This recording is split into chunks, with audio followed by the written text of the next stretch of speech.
So the question is about SOAP notes. And so let me go into the bare minimum that you need with SOAP notes. It's actually much easier than you think. So, and this is going to be off the Medicare standard is what it's based on. So the SOAP notes obviously is subjective. So you have to have the subjective complaint for each chief complaint, not just one. So if they have neck pain and back pain, you've got to have the subjective for subjective for the neck and the low back. Now, the subjective that the measuring that I suggest that you use is a scale of 0 to 10, not mild, moderate, or severe. And the reason for that is you have more options. You have more variables, okay?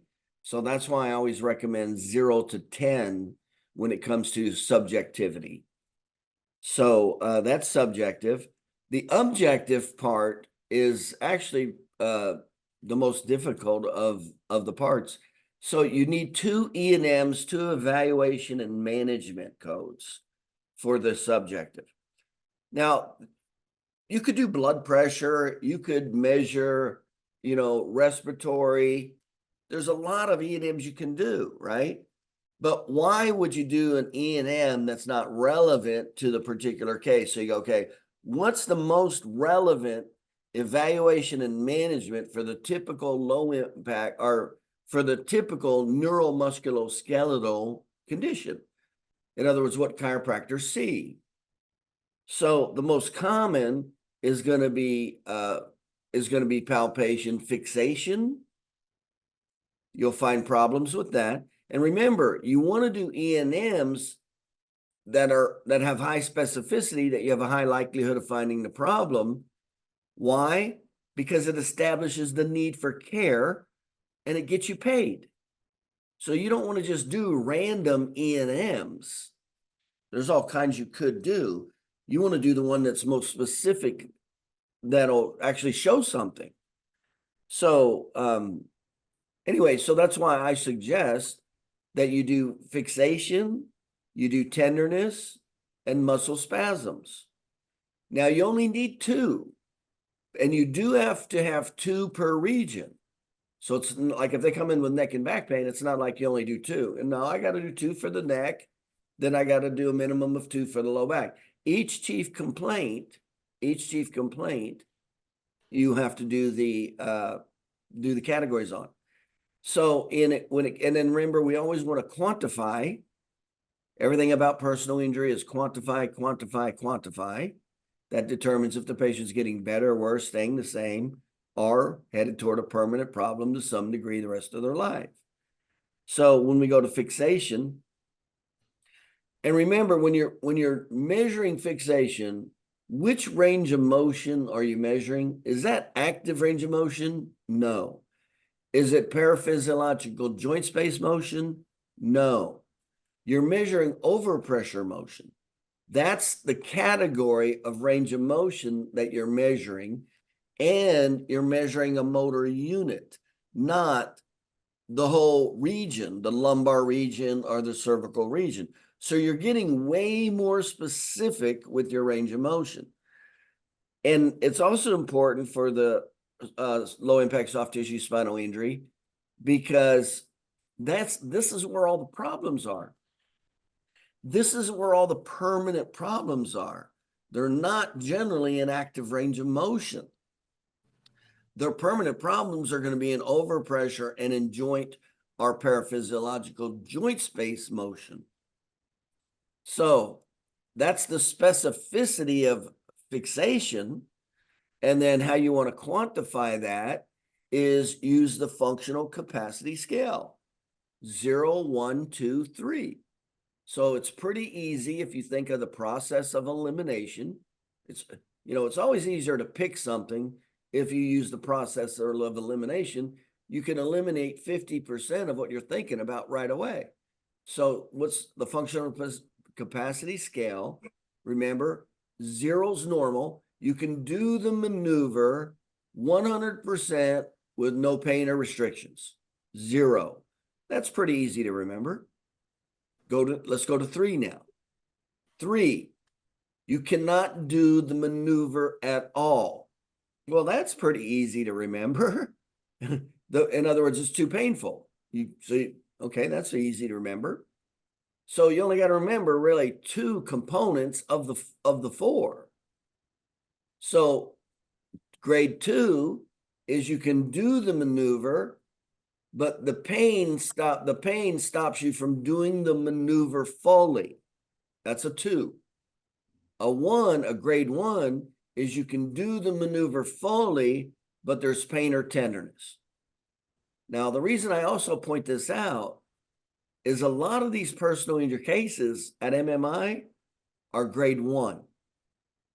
Now, remember, where all can we use the functional capacity index? With anything that's moving. Any biometric, any test that's moving, you can apply the functional capacity index to. But remember, one of the rules when you use legends is you always want to use the industry standard. So you use the industry standard. So you might do another different test that might just be for, say, positive or negative as the industry standard. Well, that's not real good. So include the functional capacity to it. Don't substitute the functional capacity for an industry standard quantification. Just add it to it. So like if it was a positive or negative finding, let's say it was an orthopedic test, I may say positive, grade 2. See, because there's a whole lot more information when I say grade 2 than when I just say positive. So getting back to fixation, that's how identify the motor unit. So you'd identify the motor unit, fixation, grade 0, 1, 2, 3. So it happens pretty fast. Now, then you're going to check for tenderness. Well, what's the likelihood that you're going to find tenderness when you find a fixation? So it's almost 100% corollary. It's pretty unusual to find a fixation and the patient has no tenderness. Now, remember, tenderness is a dynamic. So we're not talking about stationary tenderness. That's not what we're talking about. We're talking about dynamic tenderness. Okay? So having said that, when we talk about dynamic tenderness, and you need to be aware of this too, the patient could have stationary, they could be normal. But remember, we always want to evaluate in motion, and especially in the plane of injury, and especially at the end play of the motion, because that's the last area that's going to clear up. That'll get to be normal. So going back to tenderness, go ahead and grade that the same. Go ahead and grade that. You can grade that 0, 1, 2, 3 also. So can you do it? Do they stop you from doing it when you're checking for tenderness? That's a grade 3. If you can do it fully and there's no tenderness, well, that's a grade 0. So see, those two are real easy. So most of the time, you're really going to be dealing with a grade 1 or 2, unless it is normal, or if the person's really acute, but that's not as often, and if it is, it's usually in the very beginning on the initial exam. So then you go ahead and check. You go, can you check for tenderness without the patient flinching, without them pulling away? See, that's them kind of inhibiting it. That would be a grade 2.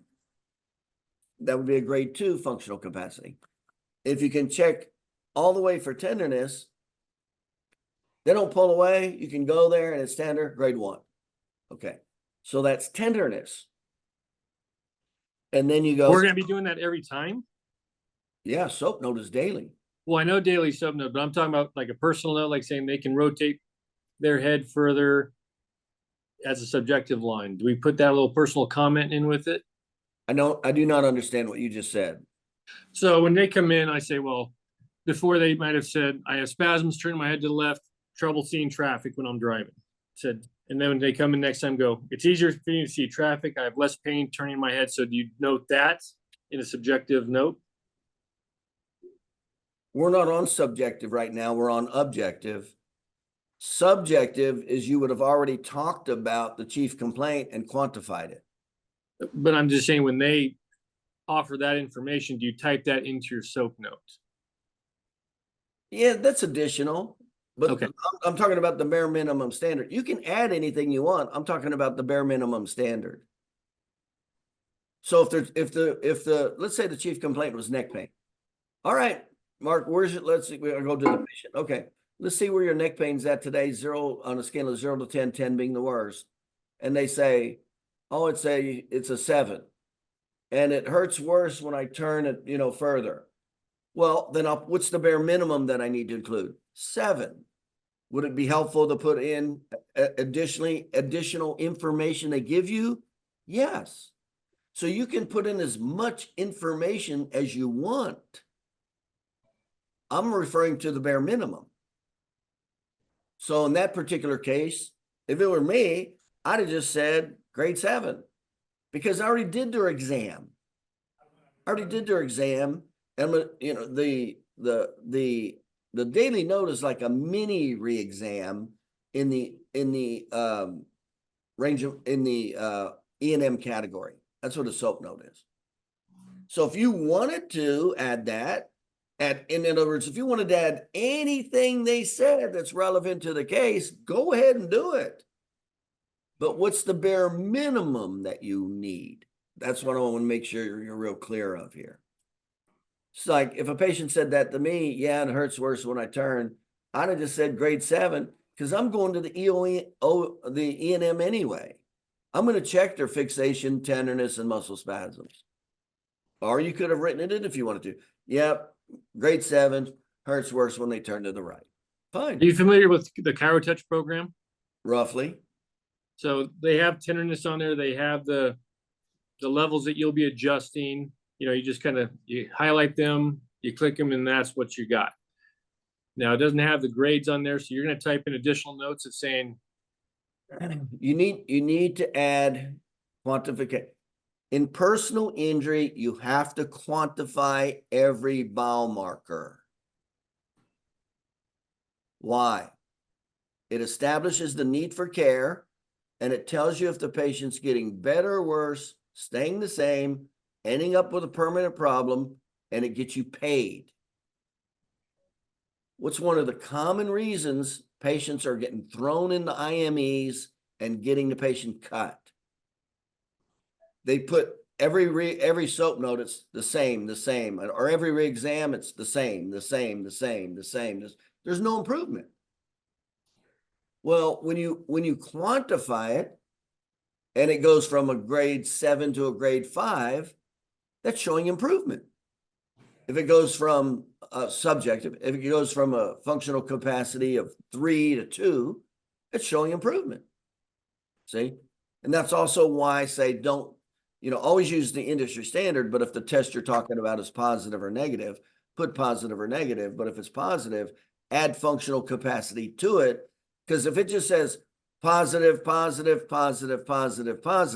that's when you get shipped off to an IME and you don't get paid.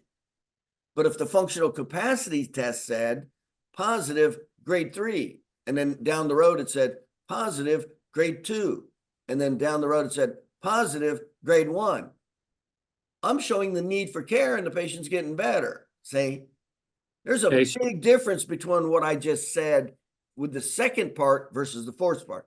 So if your software is only saying tender, well, do what you can to put in there a quantifying factor. So you could put tender positive, and if you wanted to leave it like that, that's good. Okay. But what's better is quantifying it to see if it's improving or not. So for example, if I'm adjusting T3 to T7 in the mid back and it's tender and it's subluxated, you're going to put, after all that, I rate that at a grade 1, grade 2 on the functional capacity scale. I'm not talking about adjustment right now. I'm talking about tenderness. Okay, same thing. If I mark that these reasons were tender, then I'm going to write afterwards in there, it's a grade 1 on the. Yeah, here's what you're confusing. You're confusing what the software is giving you versus what you should be doing. Okay. That's what you're confusing. I don't care about the software. I care about what I should be doing first. And then I'm going to take what I'm doing and add it to the software. Okay. Do But you I'm have any not going to examples base, of, but I'm not going to base my guidelines on what a company's electronic health records give me or limit me to do. I'm not going to base my documentation on that. is there a couple examples that you could email me about this detailed SOAP note so I can compare it against mine? Well, I haven't finished yet. Well, later, I mean. Well, I'll give you the recording. No, I mean, do you have an example typed out you'd use so I could see what it would look like? No, but I'm literally covering it right now. I'm telling you word for word what it would say. Okay. Okay. So again, so literally in the subjective headline, I'd go, okay, John, how you doing today? Scale of 0 to 10. He says 7. I'm putting 7. He says like it says neck pain, subjective. I'm putting 7. Now, whatever dynamic you have to do that, do you have paper? Do you have Chiro touch? Do you have this touch? Do you have that touch? Do you have another kind of software? Whatever it is, make sure that you can add the documentation that you need to add to that software. Okay? Because there's all kinds of software out there. I can't specifically talk to any software. What you have to do is you got to know personal injury documentation, and then you need to add to whatever it is you're doing. I got doctors there that aren't even using electronic health records. They're doing hand records. And then there's a whole myriad of electronic health records. There is no way. So you need to take the information and then you need to go apply it as best you can. Either you can add it or you tell them to add it, or whatever your system is. But hopefully there's like thousands of systems out there. You can't take 10 chiropractors and get 3 of them that are doing the same thing. Okay, so that's what that would literally look like. Wherever the chief complaint was, neck pain, 7. That's how easy that. Let's go to the O&M, the E&M. So I'm going to go for fixation. So in the E&M, I'm going to put fixation. If my software doesn't have it, I'm going to add it. If they don't allow me to add it, I'm going to write it in. I have to get my documentation in regardless of what the electronic health records force upon me. Okay. So you've got to add stuff to it or tell them to add it to it. Okay. And most of these software programs, they allow for all these modifications and additions. But man, they're all over the place. I actually did an evaluation for a software company. I was going to be getting involved with them. And after I looked at what they had, I said, I don't want nothing to do with you. They had so much variable crap. Because remember,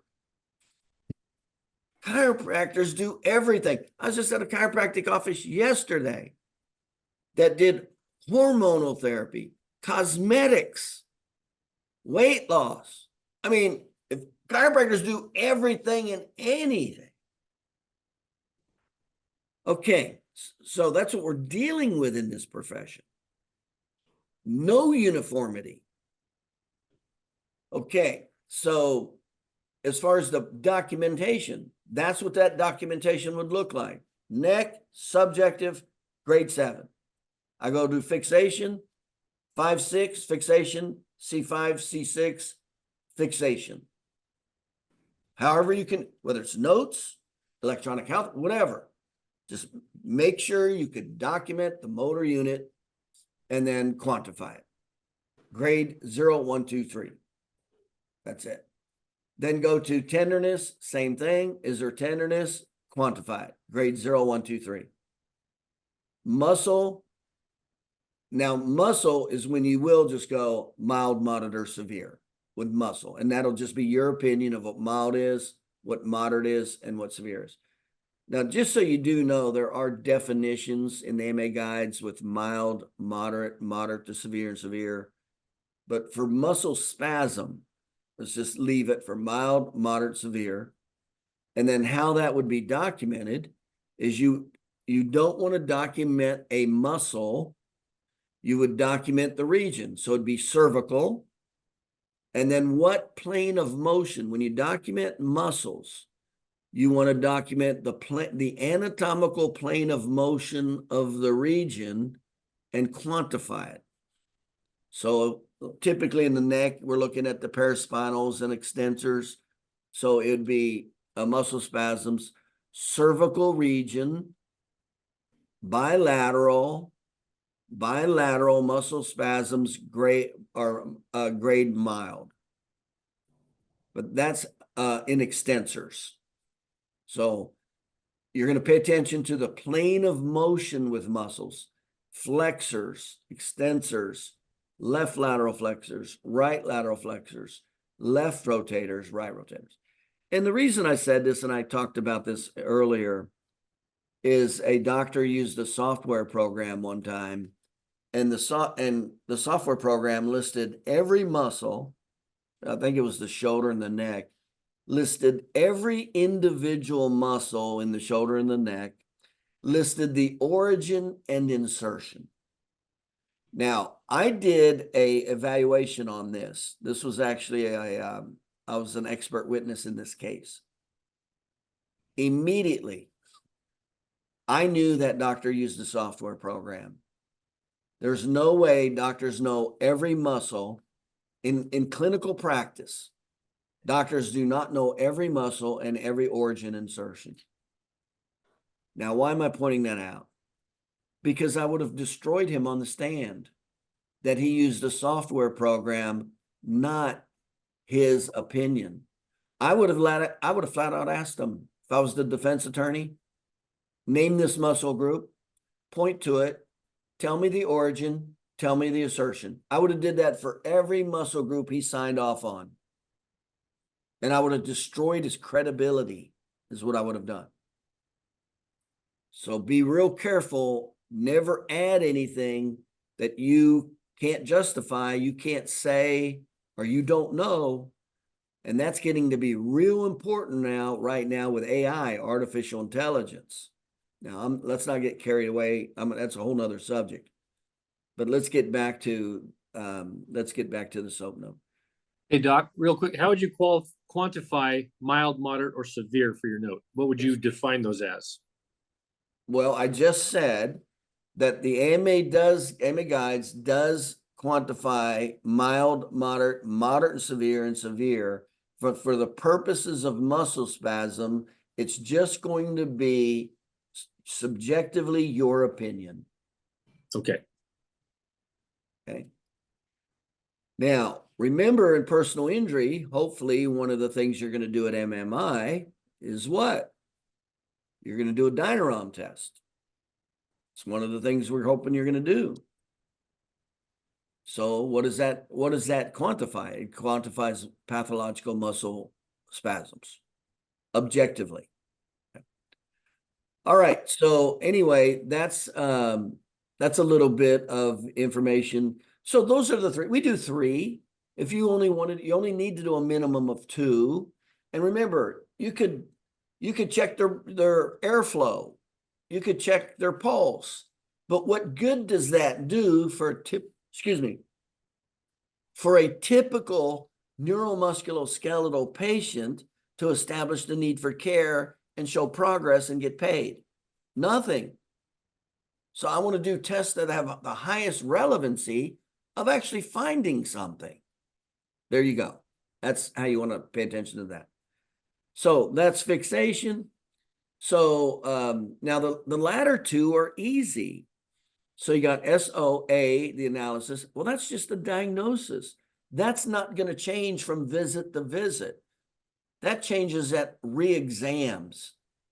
You should not be changing diagnoses from one visit to the next. You should not be. Not with the typical chiropractic therapeutic protocol. And the only time that's not true is if they had some kind of re-exacerbation or re-injury in the middle of the treatment well, yeah, now you got to take time out and redo a mini exam to recalibrate because they had a little re-exacerbation or a re-injury. That's the only time you would go in and add, modify, or change the diagnosis. But for a regular treatment plan, and you're seeing them 3 times a week, twice a week, once a week, it's just from one re-exam to the next. So you give all the diagnoses in the beginning, and it's the same as. And in the A, it just says remains the same. And you should have already written all the diagnoses down. So that's very easy. And then the plan is the same thing with the plan. You should have written the plan down. What's the plan? As a bare minimum, you'd have just said, we're going to see the patient 3 times a week. What therapy are you going to use and why are you going to use it? So we're going to see the patient 3 times a week until the next re-exam. We're going to be using muscle stim to help decrease muscle spasms. We're going to be doing chiropractic adjustments to increase active, passive, and joint motion. We're going to be doing laser therapy to help decrease pain. Whatever therapies you're going to do. So it should be how often you're going to see them, what therapies are you doing, and why are you doing them? Now, obviously, you should have the biomarkers to support that. So that's in the beginning. So in each regular visit, that's it. I'm not changing that. The plan remains the same until when? The re-exam. So the re-exam is what determines, and again, that's based on the positive findings of the biomarkers relative to the science of the 3 phases of healing, whether you're going to change the therapeutic protocol, what therapies you're going to do, the frequency you want to do them, and why you want to do them based on the patient's biomarkers relative to the science of the 3 phases of healing. So the SOAP note is actually pretty easy. In our office, it took 12 seconds. And I'll just share with you what it was like. I'll kind of walk through right now and just share with you how easy it was, what it was like. So in summary, I just need a scale of 1 to 10 for each region that I plan on billing or that there's a chief complaint. And then I need at least 2 E&Ms evaluation. I like to use fixation, tenderness, muscle spasms, because they're the most relevant to the typical neuromusculoskeletal patient. And we always want to quantify it. And then my plan's going to stay the same and my diagnosis is going to stay the same. It only changes at the re-exam. And then when I change my diagnosis at the re-exams and I change my plan, it stays the same until the next re-exam. And you should be doing re-exams every 12 visits, or every 30 days, whichever one comes first. So in the beginning, you'll be doing re-exams based on 12 visits. Well, as they spread out, typically when you see a patient every 2 weeks, you'll see them in 3 months before they hit 12 visits. That's usual, standard, and customary. 12 visits, 3 months, whichever one occurs first. Okay. So if I'm going into the room, I see the patient, this is exactly what it sounds like. I'll just give you exactly what it sounds and looks like. This is exactly what we did. Now, I'm going to add a little bit to it that's not documentation based. It's practice management based. Okay. So I'm going to do the personal injury documentation. But one thing that I always suggest from a practice management standpoint is every time there's a patient visit, I want to make sure that it's being reinforced what we're doing. And so many chiropractors, patient comes in, they'll ask them how they're doing, and that's it. Next thing you know, they're talking about the ball game and the weather and their kid's soccer game and all that. And that's not what that patient's paying for. So every visit, I always make sure that that patient is hearing what they're paying for in full and being reinforced. How do I do that? When I finish, boom. And I did voice dictation. Even if you're writing it, I would still do it verbally out loud to where they could hear it. I want them to hear it on purpose for a practice management perspective, that I'm actually doing something they're paying for. Okay. So it would sound something like this. A typical visit would be something like this. I go, hey, Mark, how's your day going today? Good. Okay. All right, let's go ahead and get started, Mark. Where are we at with your neck? Let's just say there's one region, the neck. All right, Mark, where are we at? Now, I already trained the patient on what's going to happen on a regular visit. I'm not going to get too much into practice management, but I've already trained the patient what's going to happen on a regular visit, so I don't have to reel their ass in every time I see them. Okay. All right. All right, Mark, how's your day going? Good. All right, let's get going here on a scale of 0 to 10. Where's your neck at today? It's about a 7. Oh, that's not good. Oh, wait, let me have you sit right here, Mark. Let me check you. All right, I'm going to check. That's okay. So you have any tenderness here? Any tenderness here? So you have tenderness right here. Okay. A little bit of fixation right there. There's a little stuck right there. You feel that? Okay. And I see you have a little bit of tension in both sides of your muscles. All right, let me go and adjust you. Stand here, hold it, boom, hold it, boom. Okay, hold 1 second there, Mark. Let me get this for your documentation. So in subject, now I'm going to talk out loud from a practice management standpoint. No matter what I'm doing, if I'm writing in paper, Pelican on a rock, electronic health records, smoke signals, I don't care what the hell you're using for your documentation, okay? So in my documentation, now I'm going subjective 7, objective. I got, so I've got C5, C6, fixation, grade 2, tenderness, C5, C6 tenderness, grade 2, cervical region, bilateral extensors, moderate muscle spasm. All right, Mark, that'll do it for today. Let me hand over to therapy. That's exactly what my visit sounded like, start to finish, and the soap note. Any questions about that? No. But does it look bad if you're adjusting C5, C6, then C1, C2 next time, and you're bouncing back and forth, or is it always going to be roughly the same? Well, let me ask a rhetorical question, if you don't mind. Sure. Why would you be adjusting something that you don't have documentation for? Well, if you have documented, but you say, if you're adjusting both regions, C1, C2, maybe the occiput this time. I mean, does it look bad if you're bouncing around on paper? Well, when you say bouncing around, I really don't know what you mean. Well, sometimes you might just say I adjusted the occiput in C1 today, and then next time you might be adjusting C1, C2, and maybe you're including the lower neck today because you find fixations down there, and now you're going to include C5, C6, C7. Okay, well, you said the magic word that you didn't say the first time.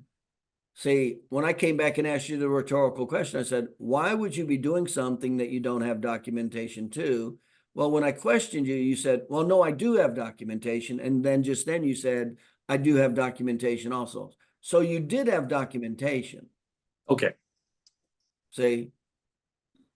So yeah, if whatever it is you find, just document it, add it in there. But why would you do something that you don't have a biomarker for and you don't have any documentation for? Why would you do? Well, you would. You're adding something in that's going to be questioned later. I can't even think of a reason why. Why would you work on their foot and they don't have a foot problem? No, exactly. I'm just saying at different regions of the neck, if you've been adjusting upper cervical and today you're going to be including the lower, you've already examined the neck. So that doesn't look bad, correct? Well, then you would have put in, I'm sure, hopefully you would have put in a reason why you're doing it. Well, of course. Okay. Well, But just saying it on paper doesn't look bad when you're including other stuff. If you were focused on their headaches in the upper neck, but now we're including the lower neck, it's still part of the neck. Yeah, but you would have hopefully have found something like fixation, right? When you adjust a patient, especially when you palpate, sometimes you see differences, right? In tenderness, fixation, motion, right? Of course. Then you would just write it in, whatever it is you found. Okay. But the point is, when you say bouncing around, all I'm saying is just make sure you have documentation, a biomarker for what you're doing. That's all. Okay. Why would I do something that I don't have a biomarker for? I better have a damn good reason. Yeah. Most of the time it's called fraud. Well, we're not doing that. That's not part of it. Well, I'm just sharing you what's happening if you do a therapeutic protocol and you bill a third-party insurance and you don't have a biomarker for it, guess what that looks like in front of a jury? Mm-hmm. Yeah. And then we see it multiple times, not just once. I'm just being real with you. Of course. Okay. And we appreciate that. So, all right. So we kind of went off track a little bit with the soap note. So let's go into, we wanted to continue with the But anyway, that's how fast the soap note is. It literally is like less than 12 seconds. That's how quick and fast it is. And we got 3 E&Ms, and they're all quantified, and they're most specific for the problems that we see. There you go. I just want to make sure it is complete, quality, not quantity, but just make sure everything is covered. Yeah, that's it right there. All right. Thank you. And I will share this one last thing with you with soap notes. You would not believe how many patients are, or excuse me, how many chiropractors. I do a video series on fraud. There's about 15 different types of fraud. There's 2 of them that are real common with chiropractors that they don't even know they're doing. So it's not intentional, but they're doing it. And this is one of them that's real common. And actually, some of them get bit by it. They don't do the E&M. They do the billing. They bill for the visit, but they don't include the E&M. Now, they don't intentionally do that. But remember, when you bill for something that you didn't do, that's called fraud. And depending on how many times you do it and how much money's involved is how much they're going to determine if it's fraud or not, or just a mistake. But here's what will happen, even if it's not fraud. They can ask for all that money back. And I've seen that happen a lot of times. And I'll tell you how it happened. And I don't, I'm going off on a little bit of a tangent here, but I think it's worth talking about. You don't put that E&M in, and that's required for third-party insurance billing, okay? Now, if you're doing cash patients, you don't have to necessarily do that. But for third-party billing, you need to make sure you have the Medicare standard to E&Ms. So you don't put that E&M in, and what they'll do is they'll ask for your records, maybe because it's too big of a bill, or maybe the patient complained to the insurance company about one of your bills. Then they'll subpoena maybe just that particular note or that particular visit. It'll be something real small. They won't subpoena, they'll ask for it. Hey, we want to verify these records for payment. It'll be that kind of thing. You won't think much of it. You'll send over your little notes. They'll look at that note and they'll see no E&M. We go, oh, guess what they do next? They ask for a larger segment. They go, we'd like, a month. We'd like a month of, 2 weeks, or they ask for a larger batch now. Why? They're looking for a trend. Then they ask for a larger, look, I want 2 weeks of those records. They see 2 weeks. Now what do they do next? Now they ask for all the records. That insurance company will not just ask for that patient and that record for that. They'll ask for all your patients with that person. And they'll put it into that. They'll calculate it through. And they'll see all those E&Ms. And they will ask for their money back. I personally know of doctors that paid back over $100,000 because they did not include what I just told you. Now they'll get their money, and here's what happens. They just stop paying you. So you're either going to pay them back directly, or when you do services with that insurance company, they just debit it against what you owe them. That's what they'll do. So you won't even get paid anymore, essentially, for that insurance company. And then if it's big enough, then they'll turn it over to, into the criminal division. And next thing you know, you're not talking about paying money back now. Now you're talking about fraud. Now you're talking criminal and jail time. Yeah, I know of several doctors. They got their ass in big trouble by something as little as not including the documentation of the E&M for soap notes. All that money was asked back.